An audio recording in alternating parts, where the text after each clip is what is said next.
Is back in the spotlight as lawmakers enter the final stage of debate over President Trump's sweeping legislative package, dubbed the One Big Beautiful Bill.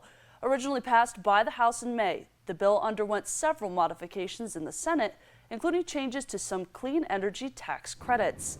Our Washington, D.C. correspondent Brendan Scanlon is live with the latest on Capitol Hill. Brendan, what can you tell us?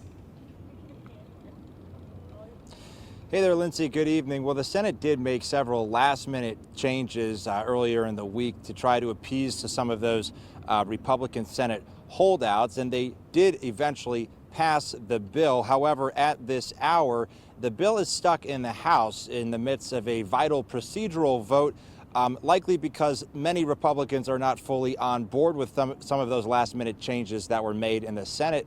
And some of those changes include some pretty big modifications to clean energy tax credits.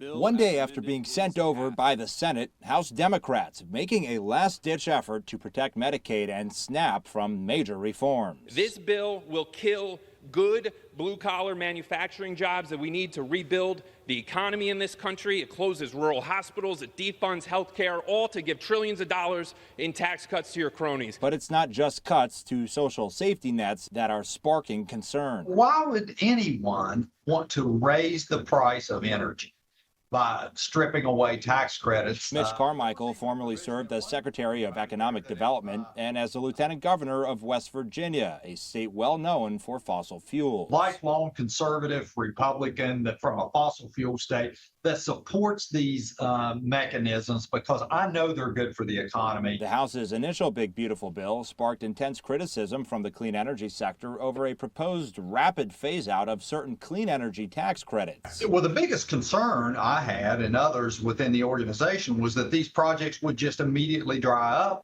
or the ones that were built around and built their business case around these tax credits would dissipate. However, last-minute Senate negotiations this week did bring some concessions, including a slower phase-out of the Inflation Reduction Act's clean energy tax credits compared to the initial bill, but advocates say it's still the wrong move at the wrong time. So there is a misconception, I think, that we would be displacing some fossil fuel usage with clean energy.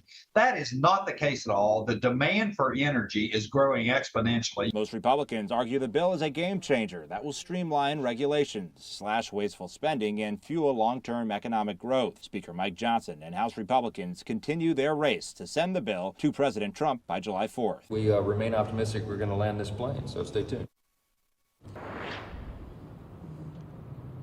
And Lindsay, the House spent most of today debating various amendments and different rules in order to be able to consider this bill. However, around 2 p.m. is when they opened the vote on this sort of procedural vote. It's basically a pretest that the House needs to pass in order to bring up the Big Beautiful Bill for a final vote. Like we were saying before, that procedural vote stuck as of about 2 p.m. It's taken a few hours now, which is sort of a sign that every Republican is not yet fully on board, and that Speaker Mike Johnson still has to do some last-minute negotiating here in order to tee this up for a final vote. As far as when that might be, we're not entirely sure yet. Could be later tonight, could be tomorrow, but we do know that President Trump's deadline for lawmakers to get this bill to his desk is July 4th, so we're going to have to wait and see as the time clock is ticking against Speaker Mike Johnson. For now, reporting live on Capitol Hill for WENY News, I'm Brendan Scanlon. Lindsay, back to you.